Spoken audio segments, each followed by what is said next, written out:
নমস্কার, কেমন আছেন আপনারা? কণিকার চ্যানেলে আপনাদের সবাইকে স্বাগত জানিয়ে আজকে রেসিপি শুরু করছি। আজকে এই যে একটা ভোলা মাছ নিয়ে এসছে, এটা নদীর ভোলা।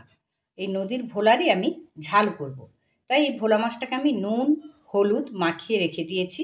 আর ওই ভোলা মাছ রান্নার জন্য আমি এখানে নিয়েছি দুটো মাঝারি পেঁয়াজ, মানে খুব বড় পেঁয়াজ নয়, দুটো মাঝারি পেঁয়াজ নিয়েছি। আর একটুখানি রসুন, পেঁয়াজ, রসুন আর দুটো কাঁচা লঙ্কা, এইটা আমি মিক্সিতে বেটে নিচ্ছি। রসুন পেঁয়াজ কাঁচা লঙ্কা বেটে নিয়েছি। এবার আমি বেটে নিচ্ছি টমেটোটা। এখানে কড়াই বসিয়ে দিয়েছি, তেলটা গরম হয়ে গেছে। এবার আমি নুন হলুদ মাখানো মাছগুলো ভেজে নিই।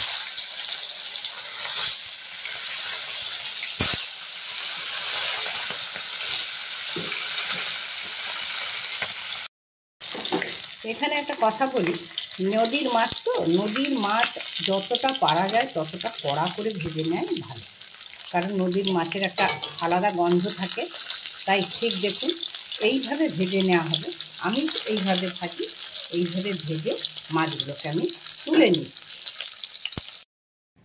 এখানে ফোড়ন হিসেবে দিচ্ছি ছোট্ট দুটো কাঁচা লঙ্কা কেটে নিয়েছি আর একটুখানি জিরে। এটা আপনারা 5 ফোড়নও দিতে পারেন, তাতে কোনো অসুবিধে হয় না।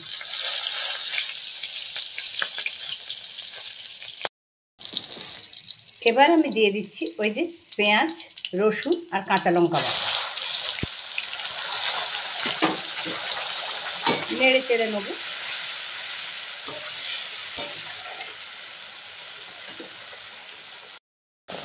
পেঁয়াজ রসুনটা একটু ভাজা হতে হতে মশলাটা, এখানে আমি নিয়ে নিয়েছি হলুদ গুঁড়ো আর লঙ্কা গুঁড়ো, একটুখানি জল দিয়ে গুলে নিচ্ছি। রসুনের কাঁচা গন্ধটা যাওয়ার পরে এই যে বেটে রেখেছি টমেটোটা দিয়ে দিই। একটু নাড়াচাড়া।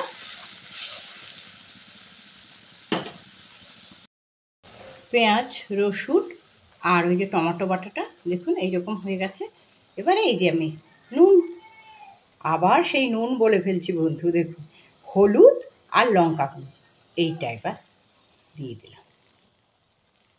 পেস্টটা বানিয়ে রেখেছিলাম হলুদ লঙ্কার, সেটা দিয়ে দিলাম। মশলাটা যখন ঠিক এইভাবে ভাজা হয়ে যাবে তখন আমি দিয়ে দেবো একটুখানি জল। এই জল দেওয়ার পরে মশলাটা আর একটুখানি আমি কষিয়ে নেব।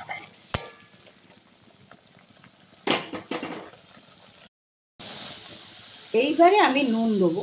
এতক্ষণ নুন বলে বলে এই সব শেষে আমার নুনটা আপনাদের স্বাদ মতন। আর আমি একটা কথা বলি যে হচ্ছে গিয়ে এইটা, যে সব জিনিসে আমি বলি যে আপনারা মিষ্টি দেবেন, না দেন না দেবেন, আপনারা যে যেমন পছন্দ করেন। তবে আমি বলবো একবার অন্তত এই ভোলা মাছের, নদীর ভোলা মাছের ঝাল করার পরে একটুখানি মিষ্টি দেবেন। তারপরে কণিকার দিকে বলবেন যে মিষ্টিটা দিলাম। অনেকে হয়তো নাক সেট করতে পারে মাছের ঝালে আবার একটুখানি মিষ্টি। অবশ্যই আমি বলবো, কথাটা মনে রেখে অবশ্যই একটুখানি মিষ্টি যোগ করবেন। যে কেমন লাগে তখন বলবেন, খুব অল্প।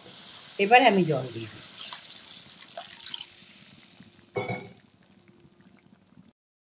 এইবারে মাছের ঝালটা আমার ফুটে গেছে, এবারে মাছগুলো দিয়ে দিচ্ছি।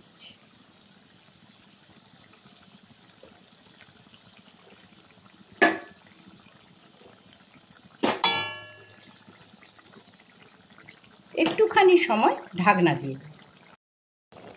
দেখুন বন্ধু, কত সুন্দর হয়েছে ভোলা মাছের ঝালটা। আর আমার কিন্তু ভোলা মাছের ঝাল কমপ্লিট। এবারে আমি গ্যাস বন্ধ করে দিচ্ছি।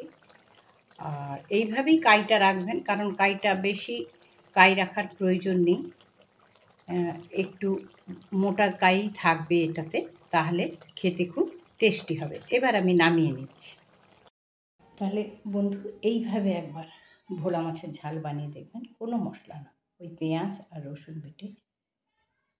একা পথ চলা শুরু করেছিলাম, ভাবিনি আপনাদের মতো এত বন্ধু আমি সঙ্গে পাবো, আমার পরিবার এক এক করে বড় হবে, এটা স্বপ্নেও ভাবিনি।